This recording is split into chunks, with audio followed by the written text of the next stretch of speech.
Hi, I'm Tom Field, Senior Vice President of Editorial with Information Security Media Group. Welcome to today's session entitled Moving from Vulnerability Management to Effective Vulnerability Response.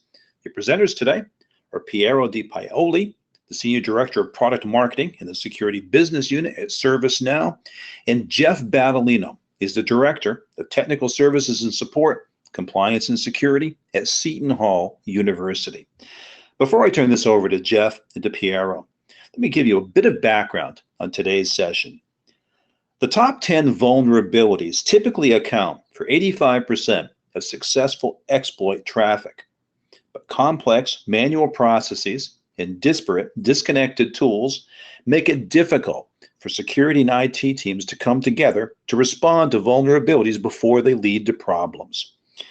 In this session today, you're going to join Jeff Battaglino from Seton Hall as he discusses how they went from using spreadsheets for tracking vulnerability information and remediation progress to a new approach to vulnerability response with ServiceNow. You'll learn how connecting security and IT through automated workflows enables their team to now speed remediation and significantly improves their risk profile. Among the topics we'll cover: the essential capabilities for effective vulnerability response, the importance of linking risk configuration items and vulnerabilities, the power of integrating third-party vulnerability scanners and other sources with ServiceNow, tracking and reporting on vulnerability remediation progress made simple, lessons learned and best practices for improving vulnerability response, and a live demonstration of the ServiceNow security operations. I do want to take just a moment to tell you a bit about Information Security Media Group. We currently publish more than 24 international media sites. We have Bank Info Security and CU Info Security for financial services, Gov Info Security for the public sector, and Healthcare Info Security for the medical community. We also publish Info Risk Today about information risk management, Data Breach Today about breach prevention and response, and Careers Info Security. Now, each of these sites is dedicated to providing education and news regarding information security, but specifically tailored for their individual sectors. With over 750,000 members registered to our sites, we've created a true information source that tackles the key issues of interest to our unique audience. Just a few notes of housekeeping, please. If you have any questions for Jeffrey or for Piero during the course of this session, please submit them via the chat window that you see on your screen. If anyone should experience any technical issues while viewing today's webinar, please dial the number that you see. We do have technical support staff standing by to help. Also, I do need to emphasize, the content being presented in today's webinar is copyrighted material, and it's meant for today's session and individual study purposes only. If you or your organization would like to use any of the information presented in today's session, or if you're looking for customized training materials, please contact us. Let me take just a moment to introduce our sponsor today, ServiceNow. You're likely invested in the best security products to protect your organization. But what happens when there's an actual security incident or a vulnerability? How do you combine the power of these products to prioritize and resolve the most critical threats first? ServiceNow's security solutions help with resolving real security threats fast. ServiceNow security operations bring incident and vulnerability data from security tools into a structured enterprise security response engine. Workflows, automation, and a deep connection with IT help prioritize and resolve real threats fast. To learn more, please visit www.servicenow.com. And let me introduce our speakers today. First, I'm going to introduce Piero Di Paoli. He's the Senior Director of Product Marketing in the Security Business Unit at ServiceNow.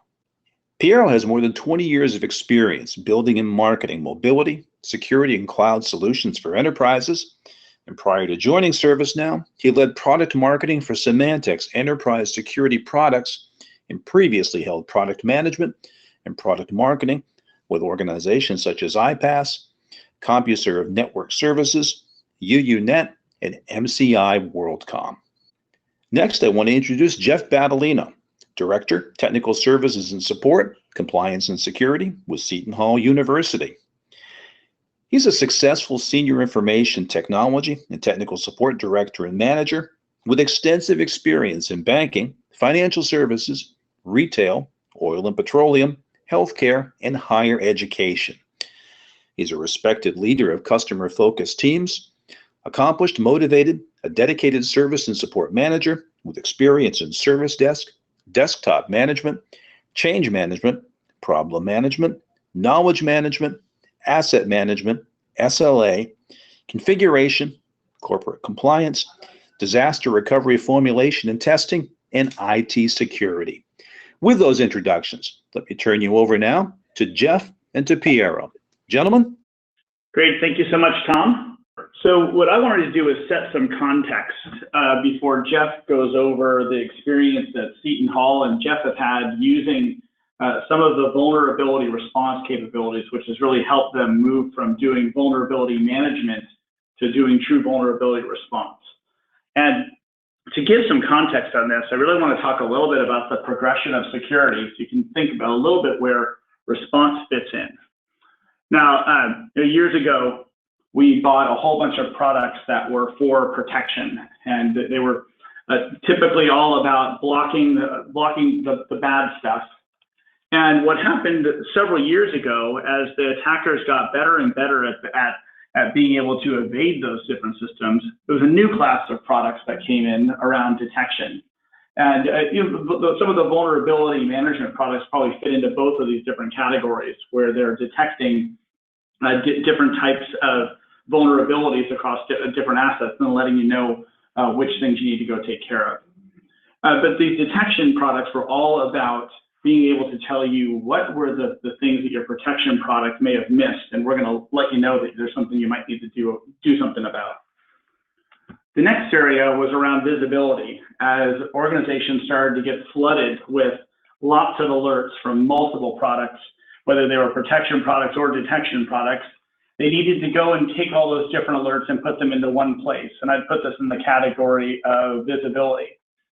Now, in the incident response world, this might be your security information and event manager, or SIM.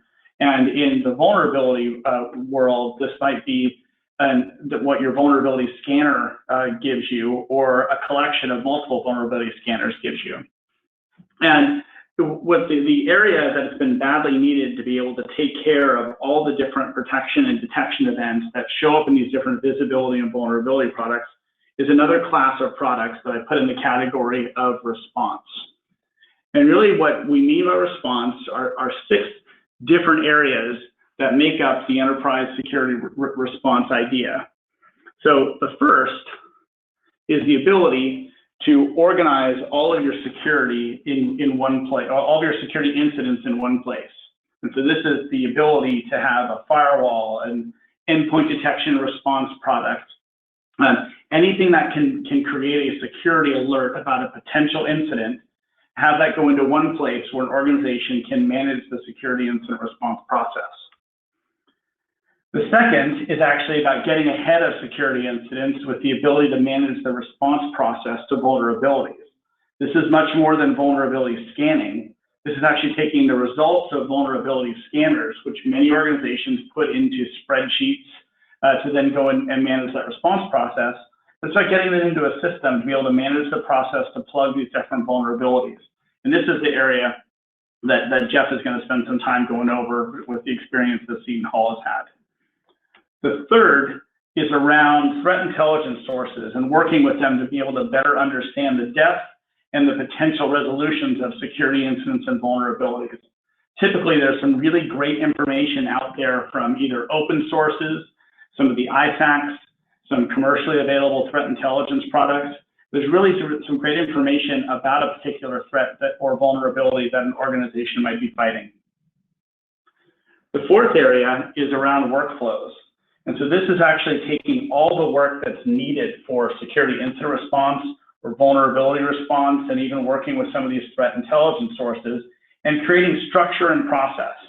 Workflow engines can help organize these processes by getting organizations out of spreadsheets, PDF documents, and email, and have an actual structured process of when a particular security incident or vulnerability occurs to really codify or digitize that runbook for taking care of security incidents and vulnerabilities.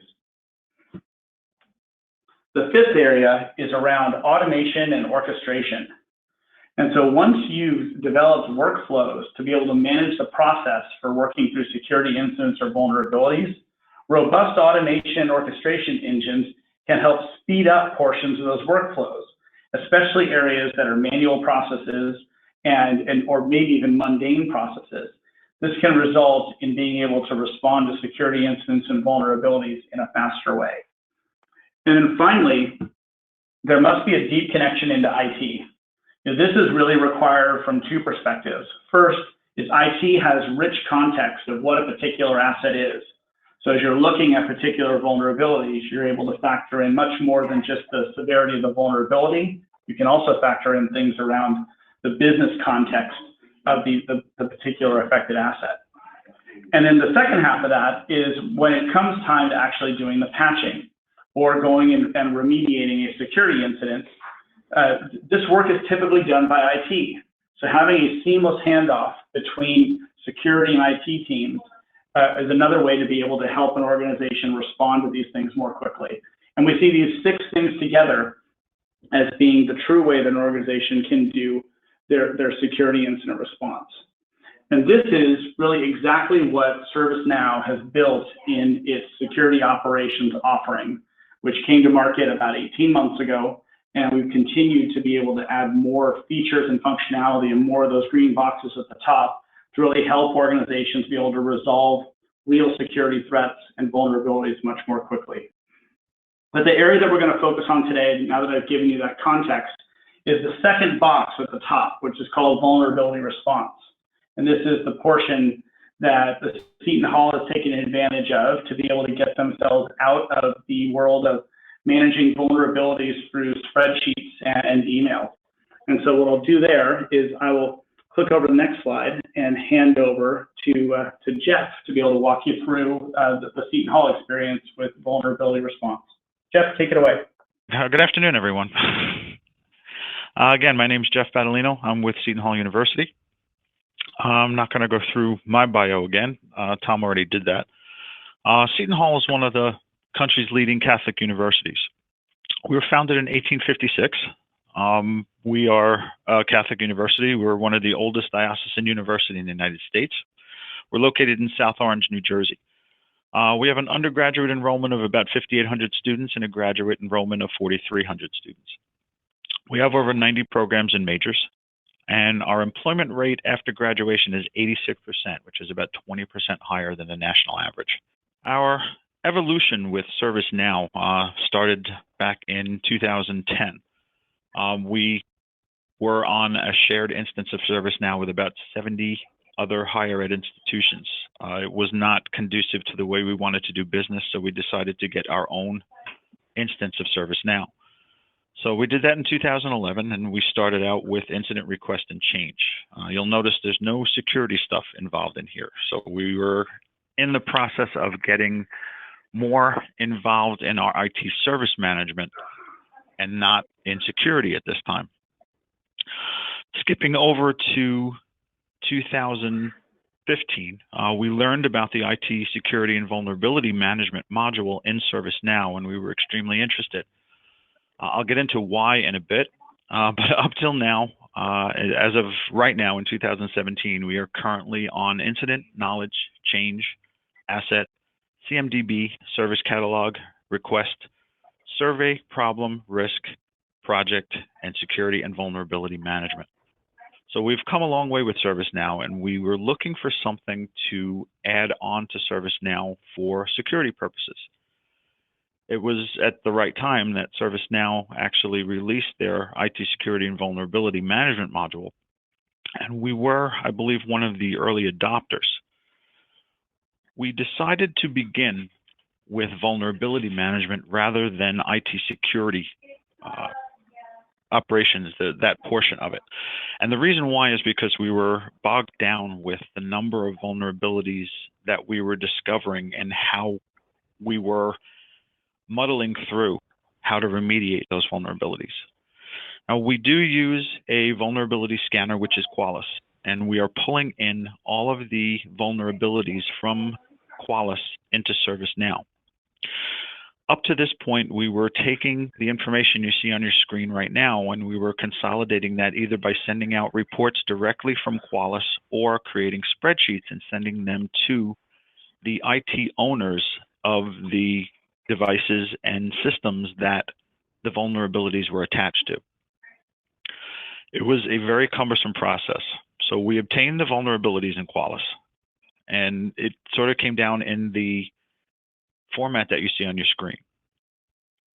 We analyzed them for accuracy and validity before we sent them to anybody. So we had to make sure, excuse me, that the vulnerabilities that came up on this report were actually pertinent to our systems and what we were planning on doing with them. Now, we sent a report to the IT department heads and expected them to remediate these vulnerabilities and get back to us in a timely manner as far as what they were doing. Anybody who works in an IT department knows that that doesn't happen easily. Sometimes it doesn't happen at all. So we were a little bit at a stumbling block there as far as how we received information back as how people were remediating their vulnerabilities. The groups were supposed to notify IT security of the completion or the remediation of their vulnerabilities. This happened rarely. Right? So what we did was we did follow-up Qualys scans to show from a month-to-month basis what was actually remediated and what was still open and available. It was a very sloppy process, and it was also 100% manual. We needed help. We needed something to help us along with this process and to be more proactive rather than reactive in our vulnerability management. In comes ServiceNow. So the challenges that we faced were keeping vulnerability information in spreadsheets, very difficult to update. The version updates of the spreadsheet were difficult to maintain. On a month-to-month basis, we had a problem with the versions of the spreadsheets and how to see what was done and what wasn't. Each update produced a new spreadsheet, which made historical tracking very difficult and clumsy to take care of. So we were sort of tripping over ourselves and doing duplicate work as far as remediating vulnerabilities. Tracking on vulnerability remediation by group was virtually impossible. So taking each spreadsheet and each report that came from different groups and putting them together was sort of an impossible task. Also, we had no way or no vehicle for tracking the time spent on vulnerability remediation, who did what they did, and how long it took them to do. So all of this was lacking. Where we are now, the ServiceNow security operations module loaded with Qualys integration that we have now allows us to see each of our vulnerabilities individually and cumulatively as far as vulnerabilities and vulnerable items.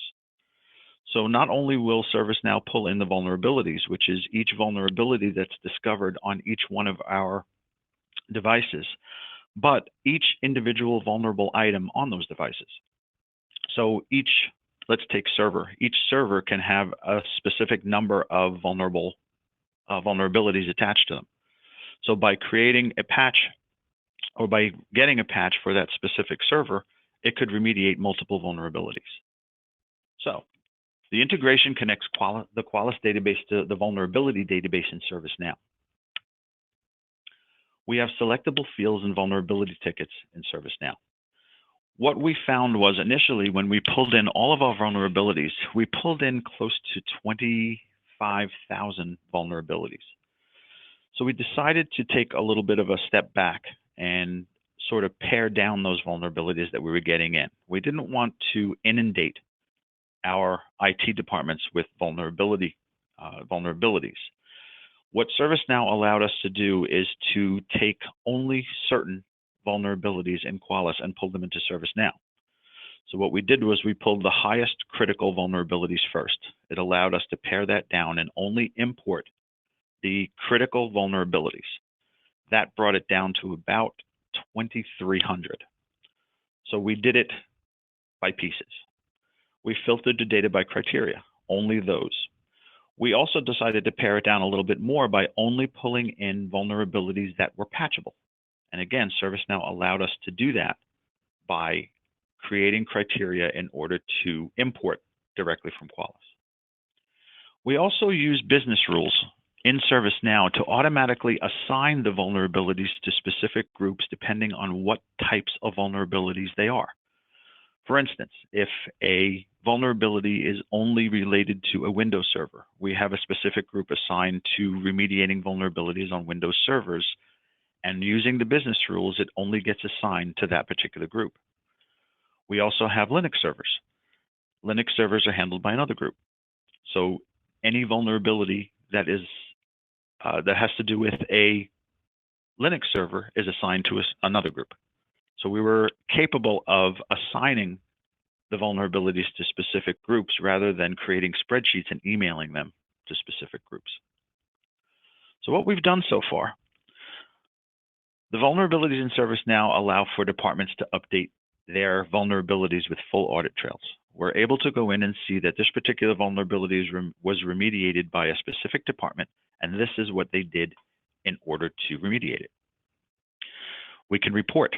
On a monthly basis, we can report on how many vulnerabilities were remediated, who remediated them, what those vulnerabilities were associated to, such as Linux or Windows servers or any other field capable of reporting.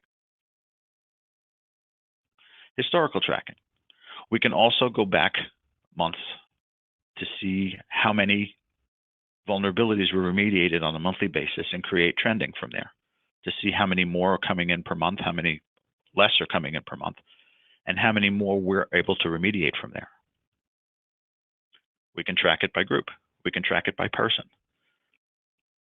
We also built a custom-built time tracker that was easily added to the vulnerability module so that individuals can add how much time they actually spent remediating a specific vulnerability.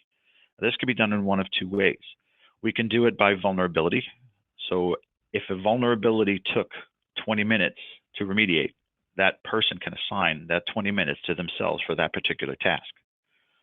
On the other side, for vulnerable items, if a specific server had 25 vulnerabilities, we can also add the time it took to remediate those 25 vulnerabilities to that specific server. So we had the capabilities of assigning time to each vulnerability and to each vulnerable item. Now, what we noticed was that when we were remediating vulnerabilities, we noticed that certain vulnerabilities were attached to certain risks that were already identified in our governance, risk, and compliance module in ServiceNow already. Out of the box, ServiceNow has no tie between vulnerability and risk. So what we did was we created sort of a little custom field. So not only can you see the vulnerabilities, so what's circled right now is a vulnerability that came in from Qualys. And it will tell you about that vulnerability. It will also tell you where to go to find the patches to remediate that vulnerability. We also added a field for risk. If we know that a specific vulnerability is associated with a certain risk that we have set up in our other ServiceNow module for governance, risk, and compliance, we can add it here. That tells us that this particular vulnerability is associated with a specific risk, so that if a vulnerability is remediated, it may be remediating the risk as well. So that saves us time and effort there as well. Conversely, on the risk record, it will also tell you by vulnerable items what vulnerable items are associated with that specific risk.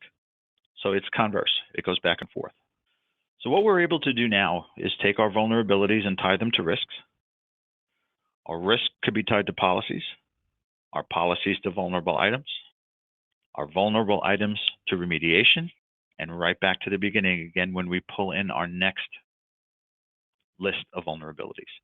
So we've created a sort of a seamless integration between risk, vulnerabilities, and remediations that we're really happy with right now. we were able to increase our remediation capabilities up to 15% over what we were doing before. So we're very proud of that. Also, for the security operations module, ServiceNow application, once you purchase the security operations module, it gives you certain performance analytic dashboards that come prepackaged. Vulnerabilities, exploitations, and you'll see that this slide, it can actually give you a good dashboard picture of what's happening with vulnerabilities. This comes with the application, and we've been starting to look at putting these together. And I will turn it back over. Great, thanks so much, Jeff. If we could flip over to the slide 23 that has the black hat logo on it. What I really wanted to do is take a second to go over one of the places where you're going to be able to see ServiceNow and be able to see some of the of what Jeff's talking about in action at a place that many of you may be a little bit later in July.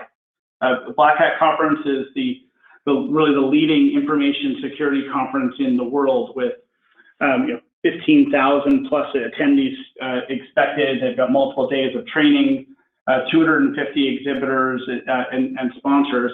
And ServiceNow will have a pretty big presence there. Our booth number is 666.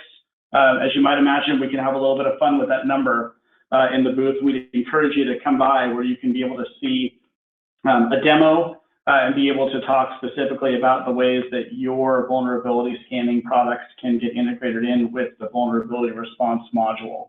But that conference runs from the 22nd through the 27th of July with the expo floor for demos, as well as a session that ServiceNow is giving on the July 26th and 27th. So with that, I can go ahead and turn it back over to Tom for the next slide for Q&A. Well, very good, Piero. Thanks so much. I want to thank both you and for Jeff for your time, your insight, and for taking time to answer questions now. And want to remind attendees, if you have questions and you haven't submitted them yet, turn them into us via the chat window that you see on your screen. I'm sure we won't have time to get to every question over the course of the remaining time we have here. But for those questions that we can't answer in this session, we will get responses back to you via email. That said, we've got some questions coming in now. Piero, I've got one question for you up front, and how does Jeff's story at Seton Hall compare with your typical customers' vulnerability management challenges? Is that what you encounter frequently? Yes, absolutely. You know, the vulnerability scanning products do a really great job of showing an organization what systems have particular vulnerabilities on them. And then most organizations take that information along with a policy that says, I'm going to look at the severity of the vulnerability based on what the vulnerability scanner tells me, along with the National Vulnerability Database with the CVE number, and it will make a decision on when to do their patching and when to based on that severity. Am I going to patch it in over the weekend? Is it going to be 30 days, 60 days? Because with lots of these vulnerabilities coming out all the time, and many organizations having hundreds, if not thousands, of different servers that they need to go work with, not to mention user machines as well. It's a daunting task. And what we found is that the ability to take all of that and put it into a system where you can not only look at the severity of the vulnerability, but also look at what the actual affected asset is, and getting out of spreadsheets has been able to given people just a kind of a drastic new view of their actual vulnerability posture. And one of the things I mentioned a little bit earlier in the webcast is that being really good at vulnerability response is a great way of getting proactive and being able to really plug holes that are the typical things that the attackers are taking advantage of. So it can really help improve the security posture. Hey, Piero, a quick follow-up question. What do you find that organizations are most overlooking when it comes to vulnerability management? The biggest thing that most our organizations are overlooking are looking at the actual asset itself and what is vulnerable. Organizations are looking at just the severity. And, if you get a low level, maybe a severity 2 out of us on a scale of 1 to 10 of a vulnerability, but it's on a business critical system that has, either customer data on it or personally identifiable information, that vulnerability that's rated 2 might be more important than like a level 8 vulnerability on a lab server that's not connected to anything. And so just that's a big thing that we see most people overlooking is understanding the context of the asset versus just looking at the severity of that vulnerability. Well, great. We've got lots of questions coming in now. Jeff, as you can imagine, we've got lots of questions for you. And the first one I want to send your way is, how long did it take to deploy the vulnerability module in ServiceNow, and how complex was the integration with Qualys? The vulnerability response module, actually security operations took about 6 weeks to install and configure. We were working with it a little bit without pulling any information in it to get the screens and the forms the way we needed them to. So I guess it took about 8 weeks in order for us to have a working model of what we needed to look at, including the Qualys integration. Jeff, another question I have for you, and Piero, you might want to weigh on this as well, is what's the process flow for vulnerabilities that do not have an available patching? Currently for us, those vulnerabilities get put into a holding system. We're doing a monthly import of Qualys into ServiceNow, and we're finding that about 40 to 45% of vulnerabilities that come in month to month that we have in that holding group, patches are being created for. So that holding group goes up and down by month, but there are patches that come in. It's kind of impossible to get all of them because they're not coming out with patches as fast as I guess they'd like to. Piero, what do you think? Yeah, I think the other side of that is actually is looking, as you've got, if there's a known vulnerability now and not a patch available, I think that it's an opportunity for some of the other things around the security posture to help take hold. So if it's a business critical server, you're looking at things like, blacklisting and whitelisting on a particular asset itself to make sure that if you whitelisted only a specific applications to run on a server, or have taken specific IP addresses or specific ports and protocols for a server that has a particular purpose, and only allow those things to run, you can make it so that that vulnerability is going to be near impossible for someone to exploit because whatever malware they put on the system can't actually run. Another question that might be appropriate for both of you, I'll start with you, Jeffrey, is what scoring metrics did you use to measure risk? We took a combination of the criticality in Qualys and the severities in ServiceNow. So we created a matrix based on both of those. Then we compare it to the criticality of the servers that we use in the organization. So it's determined by those 3 factors. And Piero, again, is that a common experience? Yeah, and this is exactly why what mentioned up front is kind of this deep connection with IT as part of an effective vulnerability response strategy. Because if you just use the severity you get in from a vulnerability scanner, whether it's a Qualys or a Rapid7 or a Tenable or whomever, that's going to give you some really great data on understanding how bad a particular vulnerability is, but then factoring in that asset and what it is. And what we've done inside of ServiceNow is built some severity calculators that allow an organization to be super granular about creating their own policies of how important the asset is versus the severity of the vulnerability, and can create policies around all of that. Jeff, here's a question from another attendee. Our enterprise security team has an issue allowing our institutional data being stored in the cloud. Did you experience this? And if you did, how did you assuage the fears of having such sensitive data in ServiceNow? The information we keep in ServiceNow regarding our servers and our assets, we rely on the security that ServiceNow offers, as well as our firewall and other tools that we use here to protect our information. Our security platform is sort of twofold. We need to protect the university's data, and we also need to protect the university from data infiltration. So between ServiceNow, our firewalls, and our security tools, and monitoring the way we are with vulnerability, I can't say we're 100% safe, but we're doing everything we can in order to protect that. I think the other thing to add on top of that is that, while ServiceNow operates in the cloud, we are operating in what I think would be better known as a private cloud, where ServiceNow has its own data centers, and every customer, including Seton Hall, gets their own instance of ServiceNow, meaning that their data is not shared with anybody else, and they get, in fact, their own underlying database. And we allow our customers, because we are purposely multi-instance and not multi-tenant, so every customer gets that own slice. We can allow customers to do penetration testing, and it can perform their own audit on top of the security controls that ServiceNow has in place. And furthermore, ServiceNow actually uses this offering around security operations to manage and react to vulnerabilities and the different security incidents that might be affecting our own data centers. And so essentially, we're organizations getting their own slice of ServiceNow, which helps us from a security perspective, and also helps organizations, overcome the fear of putting their data someplace else.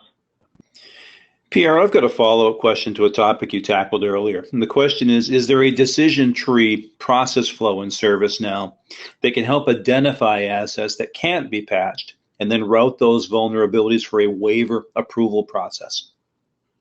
Yeah, so we've had a few customers actually do that, not as necessarily because the machine can't be patched, but actually asking for a waiver. And this is where the benefits of the broader ServiceNow platform can help, where through a workflow, an organization could route a particular asset to the owner for an approval. And maybe and you could use also the service portal portion of ServiceNow to create a really nice front end to make that really easy on maybe a non-technical user to request that particular waiver. And you can even make some of those things time-bound if you wanted to make them only be able to do that for a certain amount of time and then have to re-request.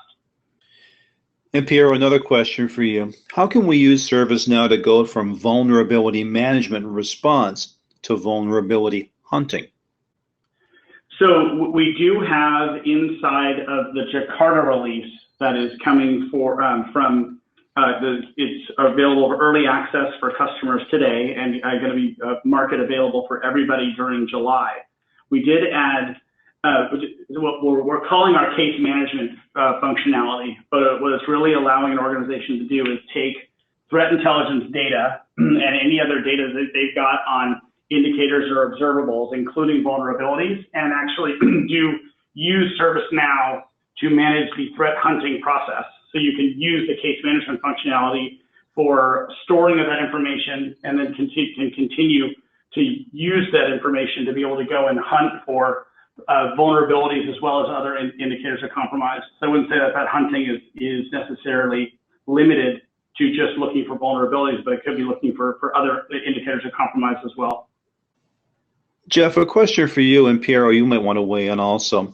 How can you tell when an asset is patched and it's of a particular vulnerability? How is this represented in ServiceNow?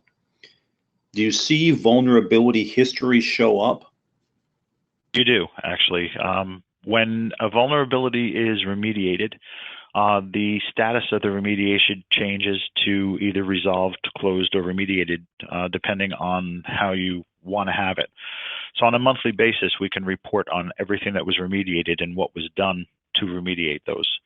For instance, the activity on vulnerabilities is actually tracked like a journal, so that you'll see the date and time that the vulnerability was discovered and came into ServiceNow.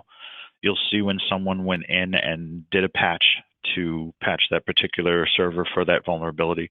And then you'll see the status of that vulnerability change from either open, discovered, to closed or remediated.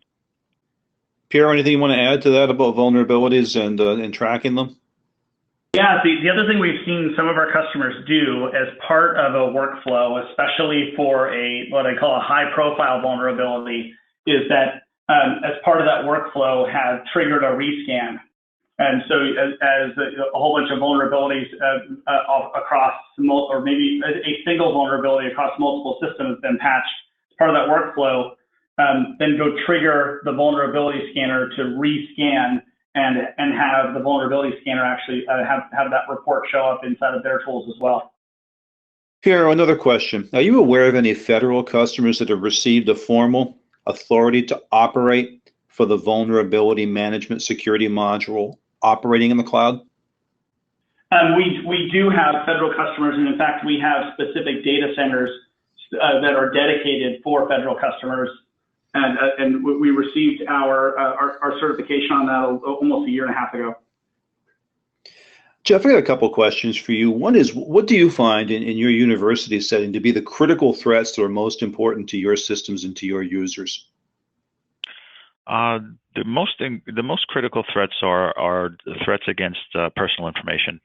People actually trying to infiltrate our infrastructure, trying to get names, addresses, telephone numbers, social security numbers, credit card information, that kind of stuff. So the vulnerabilities that we are discovering that attack servers and devices with that information on it, we make the highest priority.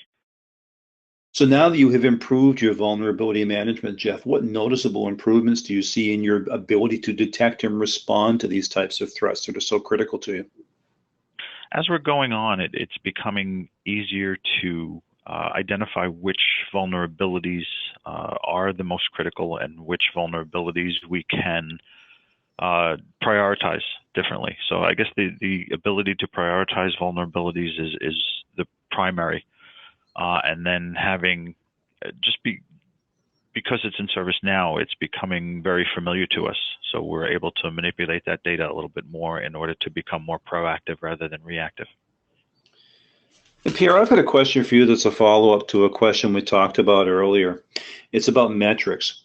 Are there overall metrics available to track time to remediate, time to patch for reporting purposes? Absolutely. And so that comes as part of the vulnerability response module. That we're able to report on all the data. That's frankly one of the biggest benefits outside of being able to respond to vulnerabilities more quickly, is actually have some measurement on when the vulnerability was reported inside of ServiceNow and when the patching took place.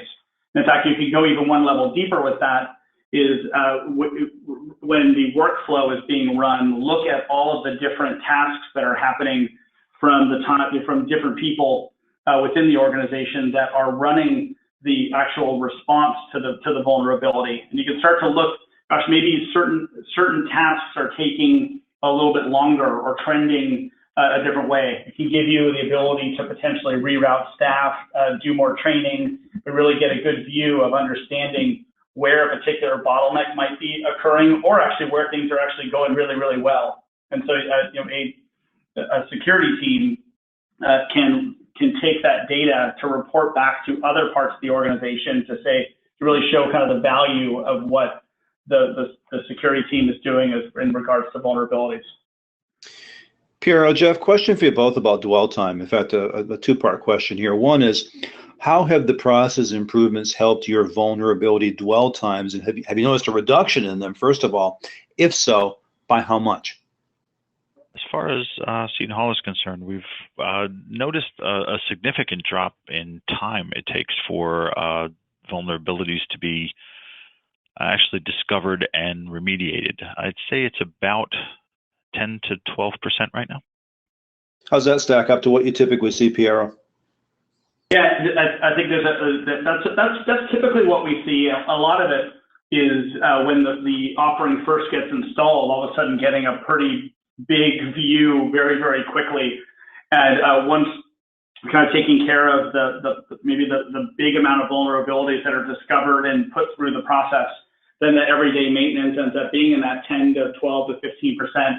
But the other factor in this is also looking at again, going back to that business criticality and that dwell time for business critical assets, or the most important assets, that dwell time can even go down further because you're able to prioritize working on the most business critical assets first. Pierre, we've talked a lot about Qualys during the course of this session. How nicely does ServiceNow play with, say, Splunk and Tenable? So ServiceNow has integrations on the vulnerability side built in with Tenable as well as with Rapid7, and for Splunk we have an integration built into the SIM as well as some of the other SIMs. The integration for Splunk is available on the Splunk base and integrates into ServiceNow security operations directly. Well, we've got time for a couple more questions here. Again, for those who submitted questions, if we haven't gotten to them now, we will get a response back to you via email.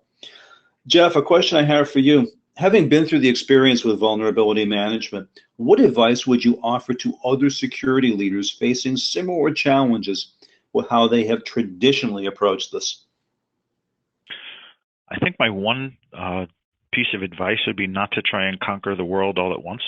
Do it in pieces. If you do everything all at once as far as IT security operations, you're going to have your hands full. Again, we decided to focus on the vulnerability piece first, and then we took, again, like I said, a subset of the vulnerabilities in to get used to doing it and to make sure that the most critical vulnerabilities got taken care of first. So I guess that's it. Not to bite off more than you can chew, and sort of ease yourself into it. And Piero, a question I'd like to conclude with you. For organizations looking to improve, for other security leaders that want to be in Jeff's position, what are some of those early, easy wins they can go after to demonstrate real progress here? Yeah, it actually goes back to something that Jeff just mentioned, is that the tempting thing when you've got a system like ServiceNow and the security operations offering is to go and conquer the world, because it can go do a lot of different things. And the mistake we've seen organizations do is try to do too much too quickly. Finding the most important use cases. And so maybe you're going to start with, hey, we're going to go build a workflow that's going to be about our most business critical assets and against a particular severity type and above, or severity level and above for vulnerabilities. Start there. So you're able to quickly understand the most important vulnerability, or the most severe vulnerabilities on the most important systems, and be able to demonstrate how quickly you can get working on those. And then, then add in more to be able to work through some of maybe the less critical systems and the lower level vulnerabilities. But to just start with, not biting off too much, and then working on those most business critical assets and business critical or severe vulnerabilities. That's going to be the biggest place to get the earliest win. Excellent. Piero, Jeff, I really appreciate your time and insight today, not just for your presentations, but certainly for taking time to answer all these questions. Thank you very much. Thanks very much, Tom. Of course, I want to give a big thanks to our attendees. We appreciate you took time out of your day to attend this session, and do trust that today's discussion provided some valuable new insight and some data points to enable you and your organization to be even better prepared to tackle vulnerability management. I look forward to seeing you again at one of our upcoming sessions. Until then, for Information Security Media Group, I'm Tom Field. Thank you very much.